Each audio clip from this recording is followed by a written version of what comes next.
జిన్వో తన షాడో ఆర్మీలో కొన్ని షాడోస్‌ని ఉంచలేకపోయాడని మీకు తెలుసా? ఫస్ట్ జిన్వో జాబ్ చేంజ్ క్వెస్ట్‌లో 11 మెంబర్స్ నైట్‌లను రిలీజ్ చేశాడు. జిన్వో ఈగ్రిస్ షాడోను తీయాలనుకున్నాడు. కాబట్టి అతను వారందరినీ రిలీజ్ చేశాడు. Second ant queen. Ant queen యొక్క షాడో ఎక్స్ట్రాక్షన్ ఈ యానిమేలో చూపించలేదు. జిన్వో చాలా రీజన్స్ వల్ల ఆమె షాడోను వదిలేశాడు. మెయిన్లీ యాంట్ క్వీన్ బ్యాటిల్‌కి పనికిరాదనమాట.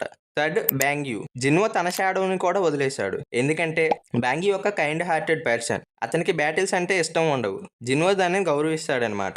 ఫోర్త్ షియోజిన్. దీని సోలో లెవెలింగ్ ఎపిలోగ్లో కనిపిస్తుంది. జిన్వో ఆమె చావు గురించి ఇంటర్వ్యూ చేయడానికి తన షాడోని ఎక్స్ట్రాక్ట్ చేస్తాడు. ఆ తర్వాత జిన్వో తనని రిలీజ్ చేస్తాడని అనుకుంటున్నా. Fifth comics. కామిస్ అనే డ్రాగన్ చనిపోయి చాలా కాలం అయింది. కాబట్టి ఎక్స్ట్రాక్షన్ తర్వాత షాడో దానంతటా అదే డిసప్పేర్ అయిపోయింది. Sixth iron. Iron first Kim Chul shadow.